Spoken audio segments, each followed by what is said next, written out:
ನಮಸ್ಕಾರ ವೀಕ್ಷಕರೇ, ನಾನು ಸುಜಾ ರಘುನಾಥ್.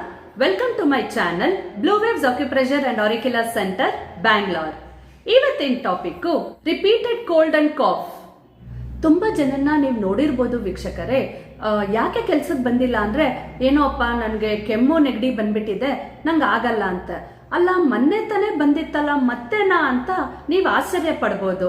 ಹೌದು ವೀಕ್ಷಕರೇ, ಇಂಥವ್ರಿಗೆ ತುಂಬಾ ವೀಕ್ ಇಮ್ಯೂನ್ ಸಿಸ್ಟಮ್ ಇರೋದ್ರಿಂದ ಪದೇ ಪದೇ ಅದು ಎಷ್ಟು ಸತಿ ವರ್ಷದಲ್ಲಿ ಈ ಕೆಮ್ಮು ನೆಗಡಿ ಬರುತ್ತೋ ಅವ್ರಿಗೆ ಗೊತ್ತಾಗ್ಬೇಕು. ಈಗ ವೀಕ್ಷಕರೇ, ದೊಡ್ಡವ್ರು ಹೇಳೋ ಒಂದು ಗಾದೆ ನನ್ಗೆ ನೆನಪಾಗತ್ತೆ. ಹೇಳ್ತಾರಲ್ವಾ, ಮಂಗಳಾರತಿ ತಗೊಂಡ್ರೆ ಉಷ್ಣ ಆಗತ್ತೆ, ತೀರ್ಥ ತಗೊಂಡ್ರೆ ಶೀತ ಆಗತ್ತೆ ಅಂತ. ಆ ತರ ಇವ್ರುಗಳು ನೋಡಿ, ಚಿಕ್ಕ ಪುಟ್ಟ ಚೇಂಜಸ್ಗೆಲ್ಲ ಅವ್ರ ಬಾಡಿ ತಡೆಯೋದೇ ಇಲ್ಲ. ಹಂಗಾಗಿ ತುಂಬಾ ಬೇಗ ಕಾಫು ಕೋಲ್ಡು ಅಟ್ಯಾಕ್ ಆಗತ್ತೆ ಅವ್ರಿಗೆ. ಇವತ್ತು ನಾನು ಕೆಲವು ತುಂಬಾ ಸಿಂಪಲ್ ಆಗಿರೋ ಕಾಮನ್ ಫ್ಯಾಕ್ಟರ್ಸ್ ಏನಕ್ಕೆ ಈ ಕೋಲ್ಡು ಕಾಫಿ ರಿಪೀಟೆಡ್ ಆಗಿ ಬರುತ್ತೆ ಅಂತ ಡಿಸ್ಕಸ್ ಮಾಡ್ತೀನಿ. ಮೊದಲನೇದು ಸ್ಮೋಕಿಂಗು. ಈಗ ನೋಡಿ ವೀಕ್ಷಕರೇ, ಯಾರ್ಯಾರು ಸ್ಮೋಕಿಂಗ್ ಮಾಡ್ತಾರೋ ಈ ಸಿಗರೇಟ್ ಅಲ್ಲಿ ಒಂದು ಕೆಮಿಕಲ್ ಇದೆ.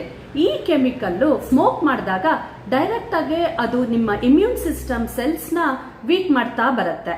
ಹಂಗಾಗಿ ಯಾವಾಗ ಇಮ್ಯೂನ್ ಸಿಸ್ಟಮ್ ವೀಕ್ ಆಗುತ್ತೋ ಕೋಲ್ಡ್ ಕಾಫ್ ಬೇಗ ಅಟ್ಯಾಕ್ ಆಗತ್ತೆ. ಎರಡನೇದು ತುಂಬಾ ಈ ನೀರಲ್ಲಿ ಕೆಲಸ ಮಾಡೋದು. ಈಗ ನೋಡಿ, ಮೇಡ್ಸ್ ಆಗಿರ್ಬೋದು ಇಲ್ಲ ದೋಬಿಗಳಾಗಿರ್ಬೋದು, ಪಾಪ ಅವರು ಬೆಳಗಿಂದ ರಾತ್ರಿವರೆಗೂ ತುಂಬಾ ನೀರಲ್ಲಿ ಕೆಲಸ ಮಾಡ್ತಾನೆ ಇರ್ತಾರೆ ನೋಡಿ. ಹಂಗಾಗಿ ನೀರಲ್ಲಿ ತುಂಬಾ ಕಾಂಟ್ಯಾಕ್ಟ್ ಇರೋದ್ರಿಂದ ಅವ್ರಿಗೆ ಬಾಡಿ ಬೇಗ ಅವ್ರಿಗೆ ಕೋಲ್ಡ್ ಕಾಫ್ ಅಟ್ಯಾಕ್ ಆಗೋ ಚಾನ್ಸಸ್ ಇರುತ್ತೆ. ಮೂರನೇದು ವೀಕ್ಷಕರೇ, ಸ್ಟ್ರೆಸ್ ಮತ್ತೆ ಸ್ಲೀಪು. ಈಗ ನೋಡಿ, ಈ ವರ್ಕ್ ಪ್ರೆಷರ್ ತುಂಬಾ ಜಾಸ್ತಿ ಇದ್ರೆ ಏನಾಗುತ್ತೆ, ಸ್ಲೀಪ್ ಬರೋದೇ ಇಲ್ಲ ಅಲ್ವಾ, ನಿದ್ದೆ ನಿಮ್ಗೆ ತುಂಬಾ ಕಮ್ಮಿ ಆಗ್ಬಿಡತ್ತೆ.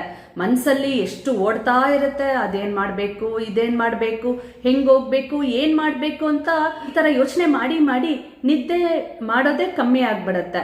ಸೊ ಸೈಡ್ ಎಫೆಕ್ಟ್ಸ್ ಏನು, ನಿಮ್ಗೆ ಬಾಡಿ ವೀಕ್ ಆಗಿ ತುಂಬಾ ಬೇಗ ಈ ಬ್ಯಾಕ್ಟೀರಿಯಾ ವೈರಸ್ ಅಟ್ಯಾಕ್ ಆಗಿ ಕಾಫು ಕೋಲ್ಡ್ಗೆ ನೀವು ಬೇಗ ಅದು ಎಫೆಕ್ಟ್ ಆಗತ್ತೆ. ಮತ್ತೆ ಈ ನಾಲ್ಕನೇದು ವೀಕ್ಷಕರೇ, ಈಟಿಂಗ್ ಹ್ಯಾಬಿಟ್ಸ್. ಈಗ ನೋಡಿ, ಈಟಿಂಗ್ ಹ್ಯಾಬಿಟ್ಸ್ ಅಲ್ಲಿ ಈಗ ಸರಿಗೆ nutrition food, proper balance food ನ ತಿನ್ನೋದಿಲ್ಲ. ಏನ್ ಸಿಕ್ಕಿದ್ರೆ ಅದು ತಿಂತಾ ಇರ್ತಾರೆ. ಯಾವಾಗ ಹೊತ್ತಿಲ್ದೆ ಹೊತ್ತಲ್ಲಿ ಕೋಲ್ಡ್ ಐಟಮ್ಸ್ ತಿನ್ನೋದು, ಇಲ್ಲ ಜಂಕ್ ಫುಡ್ಗಳು ತಿನ್ನೋದು. ಇನ್ ಕೆಲವ್ರಂತೂ ಜ್ಯೂಸ್ ಕುಡಿಬೇಕಾದ್ರೆ ಫಸ್ಟ್ ಆಫ್ ಆಲ್ ಜ್ಯೂಸೇ ತಣ್ಣಕ್ಕಿರುತ್ತೆ, ಅದ್ರ ಮೇಲೆ ಇವರು extra single double ice cubes ಗಳು ಹಾಕೊಂಡು ಕುಡಿತಾ ಇರ್ತಾರೆ. ಈಗ ಜಾಸ್ತಿ ಇವರು ಶುಗರಿ ಫುಡ್ಸ್ ಎಲ್ಲ ತಿಂದಾಗ ಏನಾಗುತ್ತೆ, ಬಾಡಿಗೆ ತುಂಬಾ ಕಮ್ಮಿ ನ್ಯೂಟ್ರಿಷನ್ ಸಿಕ್ಕೋದ್ರಿಂದ ವೀಕ್ ಆಗ್ತಾ ಹೋಗ್ತಾರೆ. ಹಂಗಾಗಿ ತುಂಬಾ ಬೇಗನೆ ಇವ್ರಿಗೆ ಈ ಕಾಫು ಕೋಲ್ಡ್ ನ ಎಫೆಕ್ಟ್ ಕಾಣಿಸ್ಕೊಳ್ಳುತ್ತೆ. ಐದನೇದು ವೀಕ್ಷಕರೇ, ಸನ್ಲೈಟ್. ನೋಡಿ, ಈ ಕೊರೋನಾ ಬಂದಾಗಿಂದ ತುಂಬಾ ಜನ ವರ್ಕ್ ಫ್ರಮ್ ಹೋಮ್ ಆಗ್ಬಿಟ್ಟು ಮನೇಲೇ ಇರ್ತಾರೆ. ಈಗ ಸಪೋಸ್ ಕಾಫು ಕೋಲ್ಡ್ ಯಾರಿಗಾರು ಬಂದಿತ್ತು ಅಂತ ಇಟ್ಕೊಳ್ಳಿ, ಇವ್ರುಗಳು ಹೊರಗಡೆ ಸನ್ಲೈಟ್ ತಗೊಂಡೇ ಇಲ್ಲ ಅಂತಂದ್ರೆ ಈ ವೈರಸ್ ಮನೆ ಒಳಗಡೆನೆ ಸುತ್ತಾ ಇರುತ್ತೆ. ಇವ್ರುಗಳು 24 hours ಒಳಗಡೆನೆ ಇರ್ತಾರೆ, ವರ್ಕು ಅಂತ. ಸೊ ಸನ್ಲೈಟ್ ಹೋಗದೆ ಬಾಡಿ ತುಂಬಾ ವೀಕ್ ಆಗ್ಬಿಡತ್ತೆ. ಈಗ ನಾವು ಯಾರ್ಯಾರಿಗೆ ವರ್ಷದಲ್ಲಿ ಪದೇ ಪದೇ ಕಾಫು ಕೋಲ್ಡ್ ರಿಪೀಟ್ ಆಗ್ತಾ ಇದ್ರೆ ಅವ್ರಿಗೆ ಯಾವ ಪಾಯಿಂಟ್ಸ್ ಹಾಕೋಬೇಕು ಅಂತ ನೋಡೋಣ. ಇಲ್ಲಿ ವೀಕ್ಷಕರೇ 3 ಪಾಯಿಂಟ್ಸ್ ಇದೆ. ಫಸ್ಟ್ ಪಾಯಿಂಟ್ ನಮ್ಮ ಪಾಮ್ ಮೇಲೆ. ಈಗ ನೋಡಿ, ಮಿಡಲ್ ಫಿಂಗರ್, ರಿಂಗ್ ಫಿಂಗರ್ ನ ಮಧ್ಯ ನಾವು ಈ ತರ ಕೆಳಗಡೆವರೆಗೂ ಬಂದ್ರೆ 1 point. Second point back of the palm, middle finger, second joint ಸ್ವಲ್ಪ ಮೇಲ್ಗಡೆ ಟುವರ್ಡ್ಸ್ ಇಂಡೆಕ್ಸ್ ಫಿಂಗರ್ 2ನೇ ಪಾಯಿಂಟ್.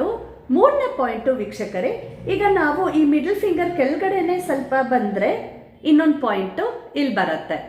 ಸೊ 3 ಪಾಯಿಂಟ್ 2 ಕೈಲೂ ಇರುತ್ತೆ. ಫಸ್ಟ್ ಈ ಪಾಯಿಂಟ್ಸ್ ನೆಲ್ಲ ನಾವು ಸ್ಟಿಮ್ಯುಲೇಟ್ ಮಾಡಿ ಪೇಪರ್ ಟೇಪ್ ಮೇಲೆ ಬಿಯಾಂಡ್ ಮ್ಯಾಗ್ನೆಟ್ ನಾವು yellow colour part skin touch ಆಗೋ ತರ ಹಾಕೋಬೇಕು. ಇದು ವೀಕ್ಷಕರೇ ಸುಮಾರು ನಾವು 10 ರಿಂದ 12 ಗಂಟೆ ಕಾಲ ಪ್ರತಿದಿನ ನೀವು 2 ಕೈಗೂ ಈ ಮ್ಯಾಗ್ನೆಟ್ಸ್ ನ ಹಾಕೊಳ್ತಾ ಇರಬೇಕು. ಮತ್ತೆ ವೀಕ್ಷಕರೇ, ಫಸ್ಟ್ ಥಿಂಗ್ ನೀವು ಮಾಡಬೇಕಾಗಿರೋದು ನಿಮ್ಮ ಇಮ್ಯೂನ್ ಸಿಸ್ಟಮ್ ನ ಸ್ಟ್ರಾಂಗ್ ಮಾಡಬೇಕು. ಹೇಗೆ ಅಂದ್ರೆ, ನೀವು ದಿನಕ್ಕೆ ಸ್ವಲ್ಪ ಹೊತ್ತು ಸನ್ಲೈಟ್ ತಗೋಬೇಕಾಗತ್ತೆ. ಆಮೇಲೆ ವೆಲ್ ಬ್ಯಾಲೆನ್ಸ್ ಫುಡ್ ನ ತಿನ್ಬೇಕು, ಪ್ರಾಪರ್ ರೆಸ್ಟ್ ನ ತಗೋಬೇಕು. ಸೊ ಈ ತರದೆಲ್ಲ ನೀವು ಫಾಲೋ ಮಾಡಿದ್ರೆ ನಿಮ್ಮ ಇಮ್ಯೂನ್ ಸಿಸ್ಟಮ್ ಸ್ವಲ್ಪ ಇಂಪ್ರೂವ್ ಆಗತ್ತೆ. ಮತ್ತೆ ಇನ್ನೊಂದು ಮೇನ್ ವೀಕ್ಷಕರೇ, ನಿಮ್ಗೇನಾದ್ರೂ ಬಾಡಿ ವೀಕ್ ಆಗಿದೆ ಅಂತ ಅನ್ಸಿದ್ರೆ ನೀವು ಈ ಕ್ರೌಡೆಡ್ ಪ್ಲೇಸಸ್ಗೆ ಹೋದಾಗ ಮಾಸ್ಕ್ ನ ಹಾಕೊಳ್ಳಿ, ಮತ್ತೆ ಆದಷ್ಟು ಸ್ಯಾನಿಟೈಸ್ ನ ಬಳಸ್ಕೊಳ್ಳಿ. ಇವತ್ತಿನ ವಿಡಿಯೋಲಿ ಇಷ್ಟೇ ವೀಕ್ಷಕರೇ, ಥ್ಯಾಂಕ್ ಯು.